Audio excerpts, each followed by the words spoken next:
Hello Khalil সাহেব, diamond পেয়েছেন? হ্যাঁ হ্যাঁ, দিয়ে দেবো, কালকে সব ডায়মন্ড আমি দিয়ে দেবো। Hello brother. হ্যাঁ ব্রাদার বলেন। একটু রাখলাম খলিল সাহেব, পরে কথা বলছি। হ্যাঁ বলেন, কিছু আপনাদের বলছিলেন? এলাকায় নাকি ব্ল্যাক ডায়মন্ড চাষ হচ্ছে? কার আমাদের? ইয়া। আমাদের এখানে সব ব্ল্যাক ডায়মন্ডেরই কারবার। আমি ইউএই, সৌদি আরব, তারপরে আরব আমিরাতের যত মধ্যপ্রাচ্যের দেশ আছে সব জায়গাতে আমি ব্ল্যাক ডায়মন্ড পাঠাই।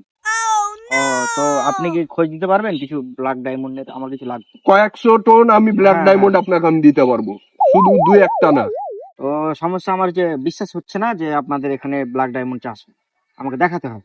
সজমিনে দেখিয়ে দেবো আপনাকে, আপনি নিজে হাতে লড়াই ছেড়ে দেখবেন, বস্তাতে করে নিয়ে চলে যাবেন, আমাকে টাকা দিবেন। হ্যাঁ, তাহলে ঠিক আছে। আমরা ফলাই, বুঝতে পারলেন? আমরা হ্যাঁ, কম রেট, আমরা 400-500 টাকা কেজি হলে আমি ব্ল্যাক ডায়মন্ড দিতে পারবো আপনাকে। আচ্ছা ঠিক আছে, আপনি কাইন্ডলি আমাকে দেখানোর ব্যবস্থা করুন। আপনাকে সজমিনে নিয়ে যা রেখে দেবো, হ্যাঁ, ভীষণ হ্যাঁ। ফেলা আছে, বুঝতে পারলেন? গাছ আচ্ছা, হইলে 5-6 মাস ধরে লাগবে। হুম। 5-6 মাসের মধ্যে আপনাকে ডেলিভারি একবারে ওই চিটাগাং আমি পাঠিয়ে দেবো আপনাকে, একবারে হিল রিপোর্ট আচ্ছা, বা চিটাগাং আপনি দেখে নিয়ে নেবো। একটু বেশি কথা বলেন। আপনি দেখান না আগে, আপনি দেখান।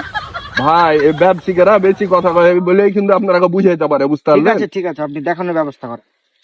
কখন আসবো? বিকালে? হ্যাঁ, বিকালে আসুন। আচ্ছা ঠিক আছে।